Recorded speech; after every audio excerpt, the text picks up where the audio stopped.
Guys, we're getting close to 13,000 subscribers, and with Michigan football recruiting heating up, we're going to want to keep hitting these goals. More subscribers, more production resources we're getting here on the Michigan Football Report. So if it's your first time watching the show, watch it before, just haven't subscribed, whatever it is, make sure you scroll down, hit that red subscribe button, or if you forget now, you can always come back, youtube.com/Michigan TV to subscribe to the channel. Big time Michigan football recruiting video talking about the Tay'shawn Trent commitment here on a Wednesday, coming up right now.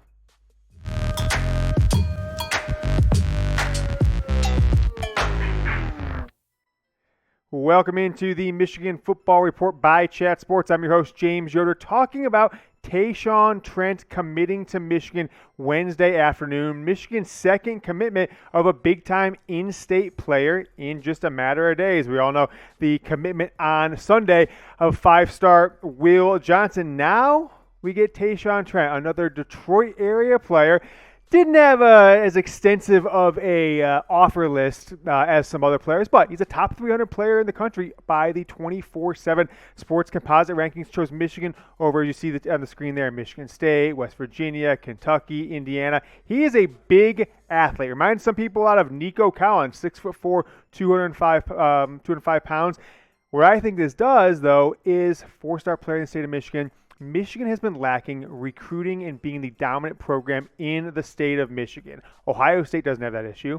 Penn State does. They're not winning Big Ten titles. You go on the state of Texas. The University of Texas does not get the top players in their state. They go to LSU and Alabama and Ohio State. So getting Tay'shawn Trent right after getting Will Johnson just a few days ago, this solidifies Michigan in the 2022 class as out to a very hot start in which they need. So where is Tay'shawn Trent ranked in the composite rankings, which combines Rivals, ESPN, and 24/7's own rankings? He's a four-star. Top 300 player in the country, coming in at number 281, number 7 player in Michigan, and number 40 wide receiver. He said that head coach, former West Bloomfield coach Ron Bellamy, who just joined Michigan staff, really helped solidify his decision. His quote, I'll paraphrase here a little bit. I knew I was going to Michigan in January, a month and a half ago. The relationship really spiked when Coach Bellamy got there, and things just skyrocketed from there. Also talked about in his quotes through the media today how he knows other Michigan commits, named a couple other players actually that have not yet committed to Michigan, notably Dylan Tatum, who a lot of Michigan fans are hoping will commit to the Wolverines as well. So the 7th prospect in this class. Let's take a look at the rest of the class. Will Johnson, as I mentioned, 5-star, Michigan's highest ranked cornerback commitment in the modern internet recruiting era at the number 11 player overall in the class. He'll join Taylor Groves and Kody Jones, who committed a while back in February, both out of the state of Tennessee. Then you get three-star players. You got Marlin Klein, the tight end. Also got Davonte Miles and Connor Jones, offensive tackle. But if Michigan is going to remain a force in recruiting, like this, class is coming out and getting plenty of good players, they are going to need continue the momentum going. This staff, the new Michigan coaching staff, with guys like Mike Hart, with Maurice Lindquist, with Mike McDonald, the new defensive coordinator. The new staff is recruiting very well. And frankly, that's what you're going to need if you're going to catch up to Ohio State, break the 8-game losing streak and the 9-year losing streak because there was no game in the 2020 season. And I think Jim Harbaugh saw that, really went a little ageist on us, and all of his coaches, assistant coaches, are under the age of 40 years old, averaging 35 and a half years across his staff, and has got some players with ties to the state of Michigan, the city of Detroit. As we said, most notably Ron Bellamy, former Michigan wide receiver, now the Michigan safeties coach. He's been two coaches at Michigan in his 1 month on the job. Was wide receiver coach, then moved over to safety coach to allow Michigan to hire another quarterbacks coach. Kind of switched up offense, switched up defense. But Michigan has more needs in this class. We see Tay'shawn Trent coming over to the Wolverines, their 7th commitment in this class. But if Michigan is going to keep their ranking, we'll talk about the top 5 classes where Michigan ranks here in just a second. But here are the position of needs for the Wolverines in this 2022 class. And I've identified a little bit of them here so far. Got 3 defensive tackles at the end of the 2021 class. Still need defensive tackles. You only had 4 commits from that position in the last 4 recruiting classes combined. So still have to make defensive tackle. I think you need at least 3 DTs in this class. Offensive line, another position for Michigan. I think Michigan needs to take 4 to 5 offensive linemen every single year. And with Joe Milton leaving the program and with Cade McNamara and J.J. McCarthy competing for this job, I do think that Michigan needs to take and target a big-time quarterback, maybe even 2 quarterbacks in this class. Maybe one guy who's can potentially be a project and stick around for 4 or 5 years when Jim Harbaugh has not had any single one of his quarterback commits make it to their 4th year in the program. Guys that he recruited and he brought on to the program, and he's had 6 players at the quarterback position transfer out. So I don't think there's ever any shortage for quarterbacks you can take on in the recruiting era. Let's take a look at the top 5 classes in the 24/7 sports composite. Ohio State leads the way.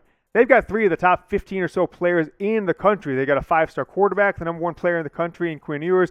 They've got a 5-star defensive back, the number 9 player in the country out of Jacksonville. They've got another 5-star, a wide receiver, also out of the state of Texas, like Quinn Ewers is. LSU, Georgia, Texas, the Longhorns under Steve Sarkisian, making a nice splash early in his first 2 months on the job. And then the Texas A&M Aggies. As you see there, Michigan is the number 9 ranked class by by 24/7 Sports combined, which again combines Rivals, ESPN, and the 24/7 Sports rankings themselves. So I want you guys to grade this Michigan class so far. 7 commitments deep.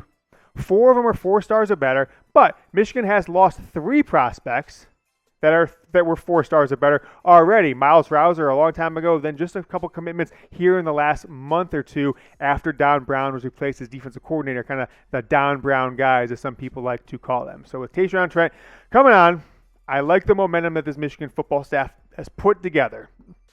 You've got 3 guys who will likely play defensive back and 1 wide receiver at the to join this class since the Michigan football coaching staff has been mostly finalized. They just made another change a weekend or 2 back, but for this new staff, getting rid of Ed Warner, getting rid of Don Brown, some guys who weren't considered the best recruiters.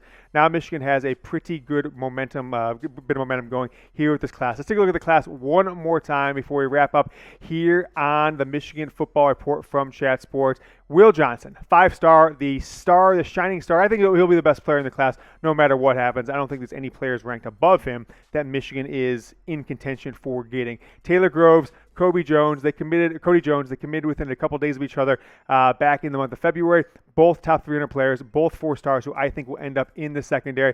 And you got a handful of 3 stars. Marlin Klein, Davonte Miles, Connor Jones, tight end, defensive tackle, offensive tackle. We saw the positions of need, D-tackle, offensive line, quarterback, 2 of them addressed there, but I do think Michigan always wants to be achieving highest level talent possible. So if you get only 1 5-star in this class, it's not going to cut it with Ohio State already having 3 5-stars in this class. So Michigan needs to continue to lay it on thick, get the guys that are considering Michigan, and frankly, they still need to go after the top prospects. The biggest challenge that Jim Harbaugh's staff, since he's been at Michigan, is he has not gotten the volume of players ranked in the top 30, 40, 50 prospects in the country. He has really kind of dominated in that 100 to 300 range, where Ohio State has gotten a lot of guys in the 0 to 50 or the 50 to 100 range. More top-end players give you more opportunities to potentially win the Big Ten and beat the Ohio State Buckeyes. That is all that we have for you here on the Michigan Football Report. We'll be back with more Michigan football news and rumors